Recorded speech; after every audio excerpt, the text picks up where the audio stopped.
Generasi milenial memiliki peranan besar dalam menentukan pemerintahan berikutnya melalui pemilu 2024. Data Komisi Pemilihan Umum, generasi milenial mendominasi pemilih dengan jumlah 68 juta orang atau 33,60% dari total daftar pemilih tetap.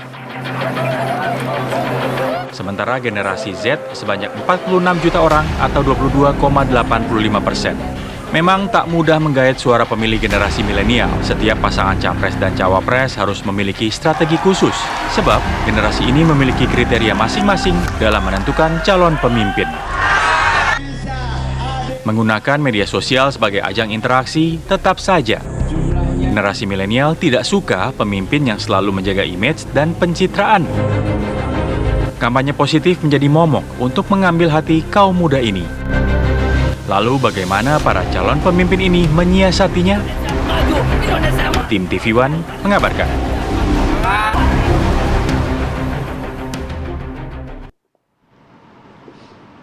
Nah itu dia, ternyata suara-suara kita yang paling dibutuhkan di Pilpres 2024. Kita atau saya ya? Alhamdulillah masih milenial dan Gen Z. Milenial dan Gen Z ya gitu.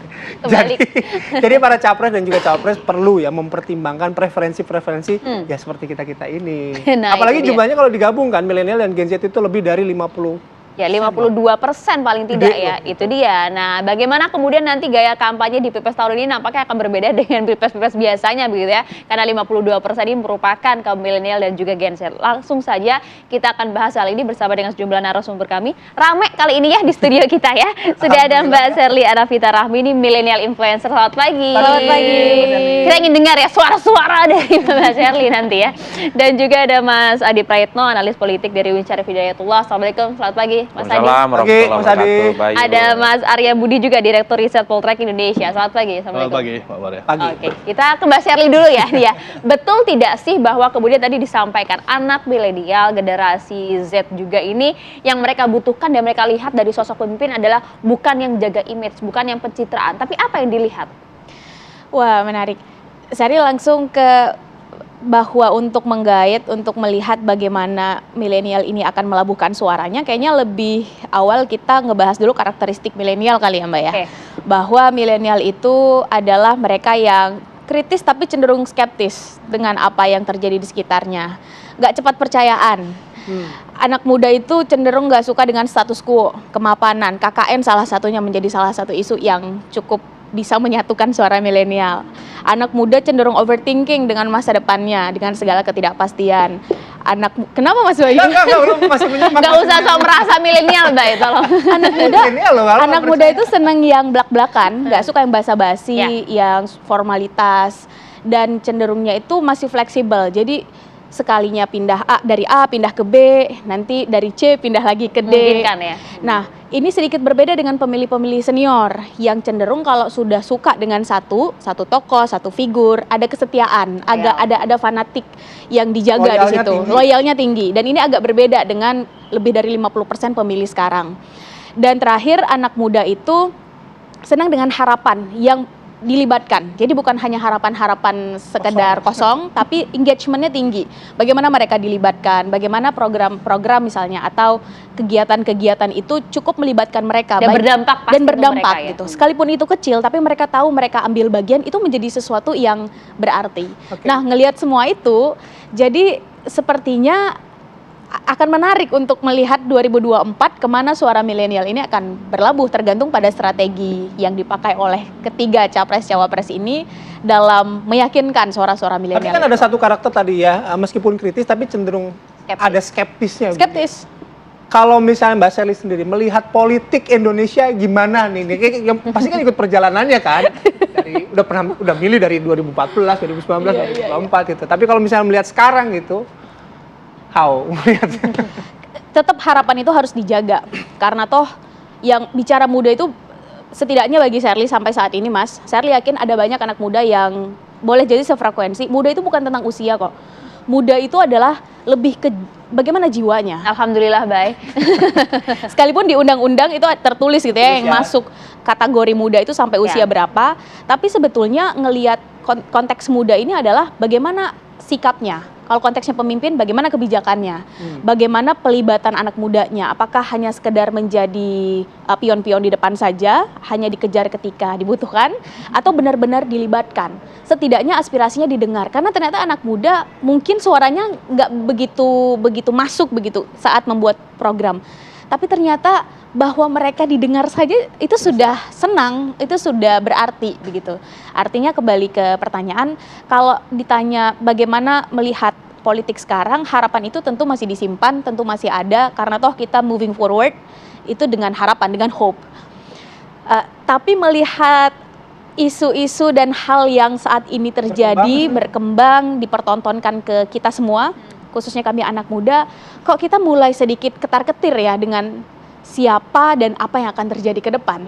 Untuk itu mungkin di kesempatan baik ini saya ingin menyampaikan bahwa mari kita gunakan hak kita secara bertanggung jawab, teman-teman, dalam beberapa bulan ke depan. Mari cari tahu siapa, apa, bagaimana, kemana, karena suka nggak suka ini akan mempengaruhi bagaimana kita 5, 10, 20 tahun ke depan saat semua orang bilang 112 hari lagi begitu ya. Tapi begini Mas Arya, apakah Anda juga melihat bahwa ketiga pasangan calon ini juga berfokus terhadap 52% yang ada saat ini, milenial dan juga Gen Z, dalam arti dari segi strategi komunikasi mereka dalam hal berkampanye dan juga program-program yang akan dijalankan, mereka fokus tidak sih untuk menggait 52% suara ini? Saya pikir mereka akan secara eksplisit akan menyatakan mendukung anak muda ya, dan apalagi ada capres yang akhirnya bergandengan tangan dengan anak muda ya, terlepas dari misalnya dia anak presiden. Nah, tapi satu sisi penting juga untuk membaca anak muda itu siapa. Ya, karena jika di survei, di poll tracking, ya kita menggunakan misalnya determinasi usia sampai usia 40 tahun, orang kemudian menyebut karena usia itu di mana usia produktif ya. Kemudian satu sisi orang lagi mencari pekerjaan yang pasca kampus. Nah, sementara pemilih itu rentangnya dari 17 tahun, ya, dari orang setelah adolescent ya, setelah usia remaja, kemudian dia masuk kuliah 22 tahun dan seterusnya. Nah, jika kita breakdown usia menggunakan determinasi anak muda dengan usia, kalau di survei yang generasi Z maksud saya itu 17 sampai lulus kuliah ya sekitar 22 tahun itu sekitar 9% ya, agak kecil dari proporsi anak muda itu ya, pemilih muda. Kemudian kedua generasi milenial awal ya, itu usianya sekitar antara 22 sampai 23 sampai 30-an tahun, itu besarnya sekitar 18,5%. Nah, kemudian yang agak besar itu usia 30 sampai 40 tahun, 31 sampai 40 tahun itu ada 23,5%.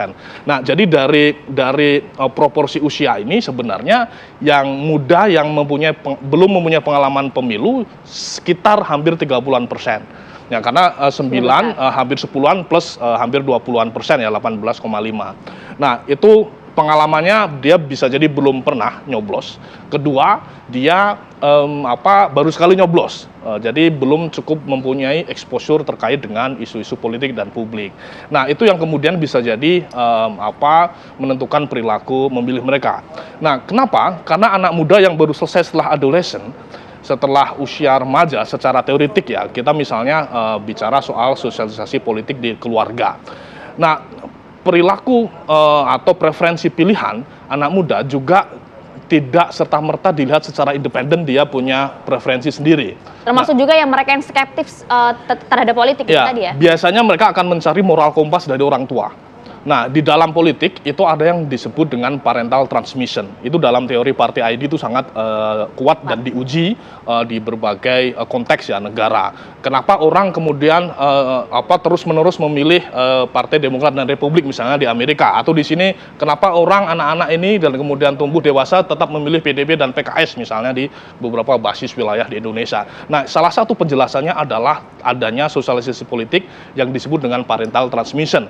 Jadi meskipun anak muda, kelompok pemilih muda terekspos oleh network digital environment ya, lingkungan digital yang dia terkoneksi, dia mendapatkan exposure dari reels, feeds, macam-macam itu. Nah, satu sisi mereka akan mencari kebenaran dari orang tuanya, mana yang kemudian akan dipilih. Nah, itu salah satu penjelasan misalnya ada capres yang sepertinya sebenarnya tidak terlalu tua tapi dipilih oleh anak muda. Nah, bisa jadi itu dijelaskan melalui argumen parental transmission. Meskipun, tapi itu sebagian kecil kan? Nah, proporsinya kita belum tahu. Kita belum tahu. Kalau di survei boleh nyebut capres nggak sih? Nah, itu agak imbang di usia produktif matang ya, 31 sampai 40 tahun. Tapi di bawahnya itu udah ada gap di antara tiga capres yang ada misalnya. Nah, itu bisa dijelaskan dengan itu. Satu sisi memang mereka dapat exposure dari media ya, selain soal parental transmission. Oke, ada tadi ya soal moral kompasnya ada di lingkungan terdekat. Saya harus jeda, tapi saya nanti ke Mas Adi begini, mengcapture gini, setiap capres, cawapres pasti punya concern tertentu pada anak muda. Permasalahannya keputusan mengusung capres, cawapres dilakukan oleh para politisi yang sudah senior. Nah, kita bahas lebih lanjut ya sesaat lagi di Apa Kabar Indonesia Pagi. Ya, dan kembali di Apa Kabar Indonesia Pagi, kita lanjut kembali perbincangan dengan para narasumber kita pagi hari ini. Saya langsung ke Mas Adi. Mas Adi, pertanyaan saya tadi yang menggantung gitu. Kalau memang capres cawapres ini sangat concern ya dengan kepentingan anak muda, terutama 50% tadi. Tapi keputusan politik tetap dilakukan oleh politisi senior. Kedekatan itu dapat nggak, nyampe nggak itu? Yang mana? Yang dengan keputusan politik siapa memasangkan dengan siapa, itu kan dilakukan oleh politisi-politisi senior. Ya kalau mau jujur sebenarnya setiap keputusan politik di negara ini soal kandidasi ya, capres dan cawapres itu keputusan elit. Dan tidak sepenuhnya mendengarkan aspirasi publik secara umum. Terutama pada level soal siapa yang harus menjadi calon wakil ya. Jadi penentuan Gibran, Mahfud MD termasuk Muhaimin Iskandar itu di luar radar sesuai dengan naluri publik. Kalau bicara tentang naluri publik tentu soal aksesibilitas, tentang popularity, termasuk engagement mereka terhadap partisipasi politik, itu mostly saya lihat adalah keputusan elit. Jadi sesuatu yang normatif dan penting dan bahkan ideal di negara ini, dalam perspektif publik itu belum tentu ideal menurut elit. Makanya saya selalu mengatakan, persoalan siapa yang maju capres dan cawapres ini dipangkas. Jadi ini jalan pintas yang semuanya harus mengikuti selera elit. Itu yang pertama. Tema kita hari ini tentang pemilih milenial. Kalau kita agak sedikit mau membuka tentang teori cohort misalnya, yang disebut dengan pemilih milenial itu adalah Gen Y. Mereka adalah yang berumur antara 25 tahun sampai 40 tahun, itu Gen Y. Kemudian ada Gen Z, adalah di bawahnya, terafiliasi sebagai pemilih yang 17 sampai umurnya 24 tahun. Gabungan dari dua gen ini disebut dengan pemilih muda. Banyak di antara kita itu kan menyederhanakan seakan-akan pemilih milenial adalah mereka yang 17 tahun sampai 40 tahun. Enggak, padahal itu adalah kawin silang dari Gen Y dan Gen Z. Ini penting, portofolio politiknya di 2024 nanti 56%. Ini yang saya kira menjadi ceruk pemilih yang selalu pasti dijadikan sebagai resource dan akan dikapitalisasi oleh masing-masing kandidat. Tapi ingat, generasi milenial dan generasi Z ini adalah mereka yang sangat anti dengan partai politik. Jadi kalau kampanye mengedepankan identitas kepartaian, no. Tingkat party ID mereka rendah. Cuma 8% yang merasa dekat, teridentifikasi dan menjadi bagian dari partai politik tertentu. Oleh karena itu siapapun yang mau berkampanye menghadapi pemilih yang 56%, jangan terlampau kelihatan identitas kepartaiannya. Karena bagi mereka, apapun partainya, mau merah, mau biru, kuning, coklat, perilakunya sama. In the end of the day-nya, bagi mereka, politik is all about power, bukan yang lainnya. Jadi politik itu tidak ada unsur perbaikan terhadap bangsa dan berbeda negara. dengan pemilih senior kita yang justru melihat partai ID-nya itu kan entah siapapun itu sosok yang kemudian akan dipilih oleh kalau elit, kan? Pemilih senior itu disebut dengan pemilih baby boomer 40 tahun ke atas, Mas Bayu sama inilah. Pemilih mereka sebenarnya tidak terlampau kuat partai ID-nya, tapi lebih pada prinsip-prinsip yang didasarkan pada aspek rasionalitas. Karena umurnya mungkin agak sedikit mendekati senjakala, jadi mereka tidak mau salah dengan cara memilih pemimpin mereka yang tentu yang dilihat bagaimana kapasitas, kompetensi, dan rekam jejaknya. Oleh karena itu, sekalipun capres dan cawapresnya itu kelihatan ada muda ataupun milenial, itu tidak otomatis mampu menggait kelompok-kelompok muda dan milenial. Kenapa? Ini soal tergantung bagaimana penetrasi dan pendekatannya. Anak muda itu dia nggak suka dengan hard selling namanya.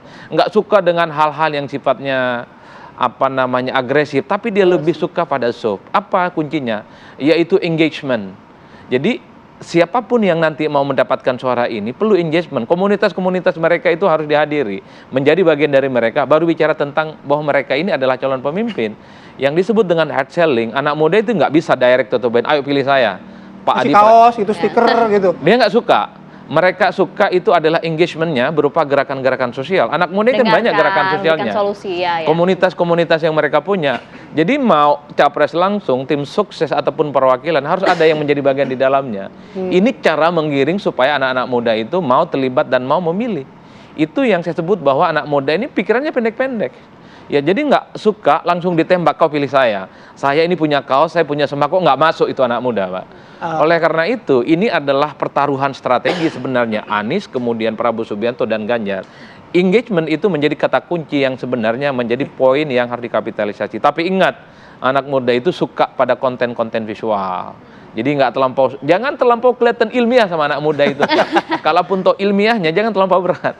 Jadi jangan ilmiah, jangan partai banget gitu ya. Iya, jangan terlampau ilmiah dalam arti substansinya itu harus sesuai dengan bahasa mereka.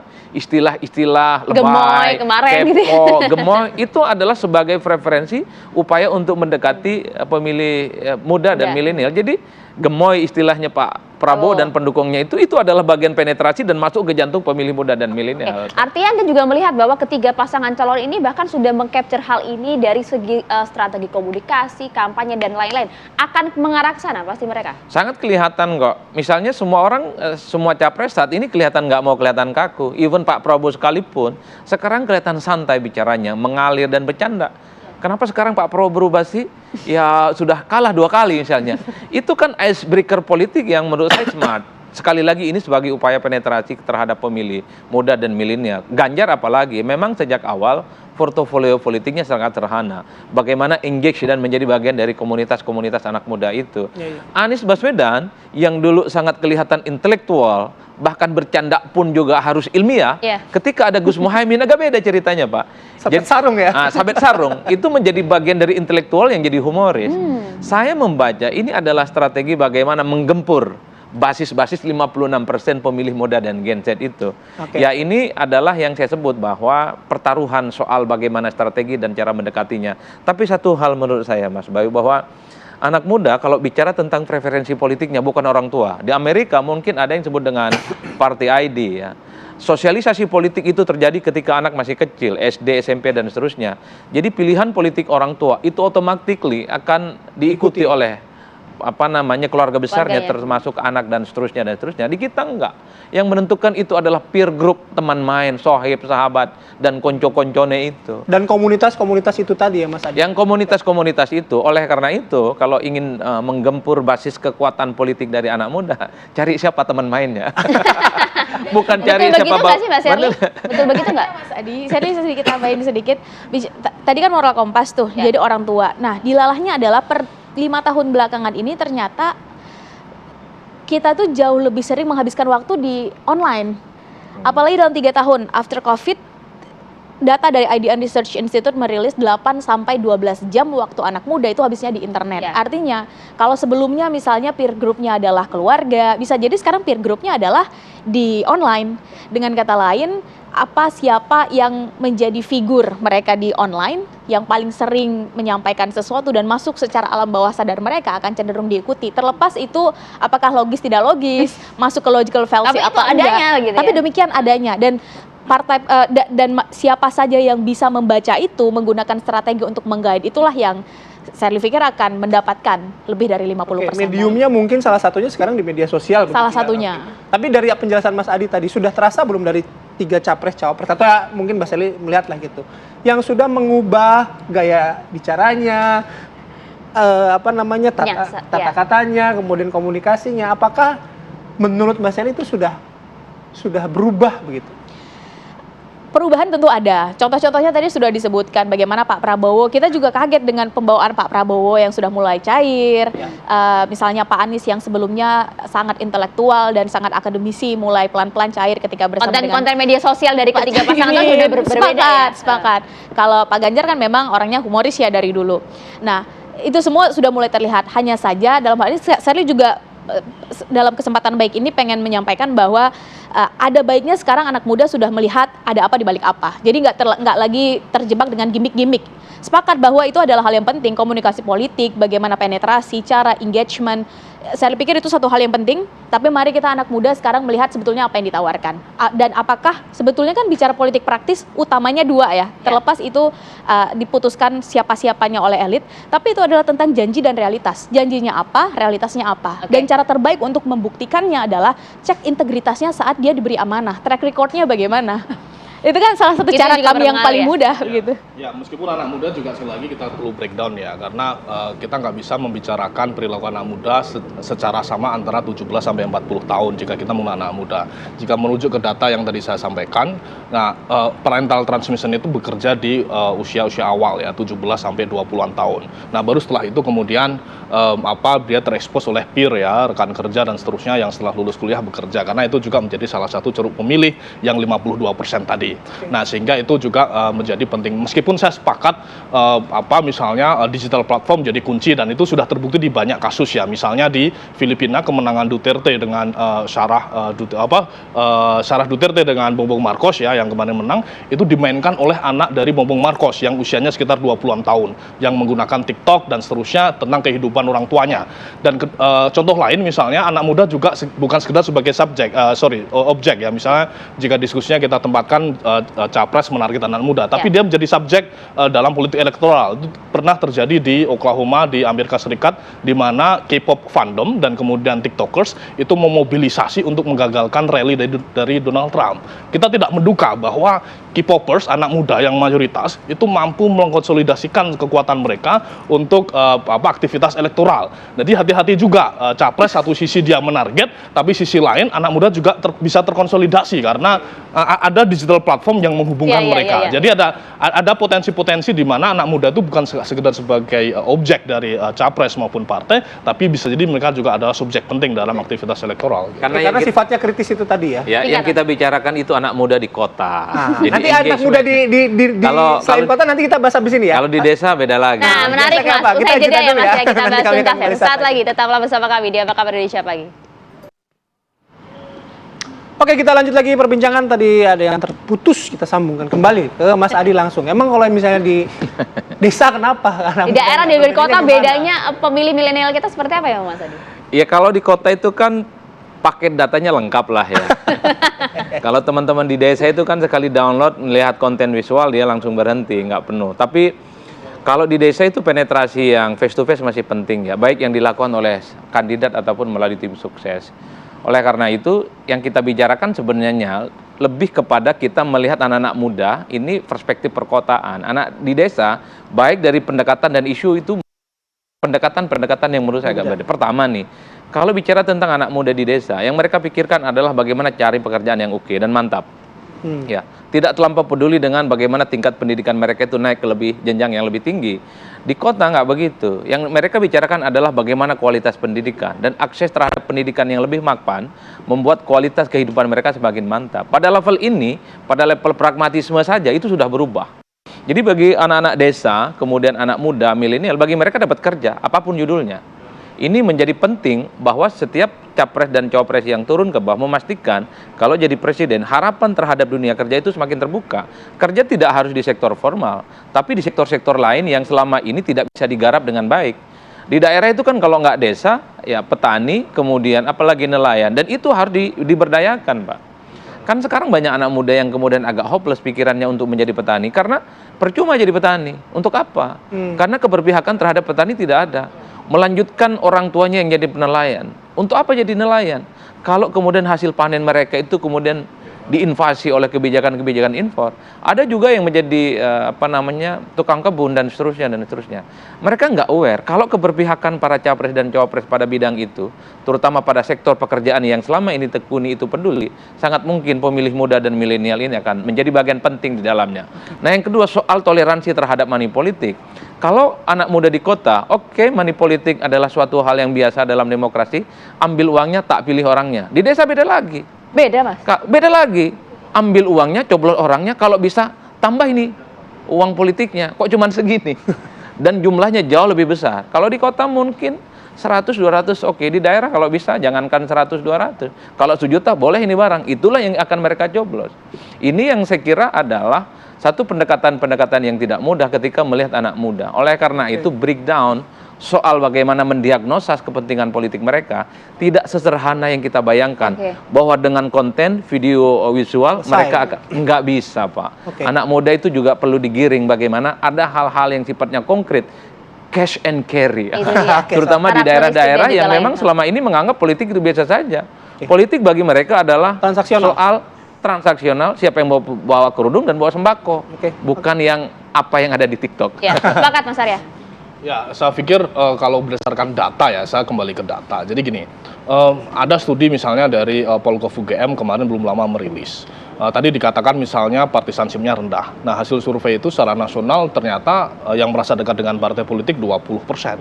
Tapi yang menjadi lebih penting lagi, yang merasa dekat dengan capres itu 2 kali lipatnya lebih, hampir 50%. Jadi anak muda, jadi waktu itu surveinya seingat saya mahasiswa 800 responden seluruh Indonesia, dan menunjukkan karena populasi mahasiswa gitu juga penting juga ya, karena ada spillover efek ya, efek menular karena dia mempunyai tingkat literasi dan seterusnya. Nah, itu 20% ke partai, kemudian ke figur hampir 50-an%. Nah, itu tapi kembali ke kebutuhan anak muda tadi. Nah, dari populasi itu juga ditunjukkan soal lapangan kerja menjadi isu pertama hampir 50-an%, baru kemudian ada isu lain. Ya, misalnya ada isu hukum dan seterusnya. Nah, jadi selain soal diferensiasi geografis antara rural urban, penting juga anak muda berdasarkan diferensiasi misalnya di pendidikan mereka. Nah, karena beberapa anak muda yang well educated ternyata membutuhkan lapangan pekerjaan, bukan hanya yang menjadi fitur penting di anak muda di perkotaan yang bisa jadi pendidikan. Nah, kalau merujuk ke data sebenarnya tidak terlalu jauh berbeda antara urban dan rural jika kita merujuk ke data, meskipun tentu ada argumen yang bisa menjelaskan itu secara kualitatif. Tapi isu ya, isu yang menjadi perlu diperhatikan. Kalau dari mungkin pendek, isu apa sih sebenarnya yang Anda harapkan dibawa oleh capres-cawapres ini untuk kepentingan kaum muda? Sebenarnya tadi udah ter-highlight kalau anak muda itu adalah tentang lapangan kerja. Kalau bicara tentang di desa itu menjadi isu nomor 1. Yang kedua, yang sekarang lagi hype di tengah anak muda adalah isu lingkungan. Yang ketiga adalah tentang masih sama kebutuhan pokok, bahan-bahan dasar. Tapi yang ingin saya highlight sedikit saja bahwa anak muda itu nggak begitu peduli kok memang dengan partainya, dengan apa warnanya. Justru anak muda juga dengan sosoknya ya udah kira-kira mau menawarkan program apa yang paling dekat dengan kami seperti apa, sehingga 3 poin utamanya untuk menggait 50-an% ini. Pertama, tunjukkan bahwa program-program yang diberikan itu sesuai dengan karakteristik yang tadi kita bahas, menjawab secara konkret nyata bagaimana caranya kebutuhan mereka. Yang kedua adalah tunjukkan baik secara langsung maupun tidak langsung, seperti tadi Mas Adi sampaikan, bahwa mereka bukan pihak pada oligarki, pada elit misalnya, atau pada sebutlah pada pihak-pihak tertentu, tapi berpihaknya pada rakyat. Setidaknya terbaca oleh anak muda saja itu sudah menjadi anak muda akan melabuhkan ke sana. Terakhir yang ketiga, bahwa apapun nanti program yang disampaikan, janji yang diucapkan, bahwa basicnya adalah berdasarkan Undang-Undang dan 1945. Jadi politik identitas, apapun latar belakang agama, budaya, dari mana kita, itu bukan lagi menjadi masalah gitu, karena dasar kita adalah kita sama-sama memegang Undang-Undang Dasar 1945 misalnya, atau undang-undang yang berlaku, dan Pancasila. Sehingga kalau berdasarkan itu akan menarik tuh diskusi dan bagaimana cara merebut suara anak muda. Yang penting janjinya ditepati lah. Itu dia. Makin seru lagi nanti akan melihat bagaimanakah pada saat kampanye dan juga program-program yang akan ditawarkan oleh ketiga pasangan calon ini ya. Terima kasih banyak Mbak Shirley, Mas Arya, terima kasih. Mas Adi, terima kasih banyak. Oke.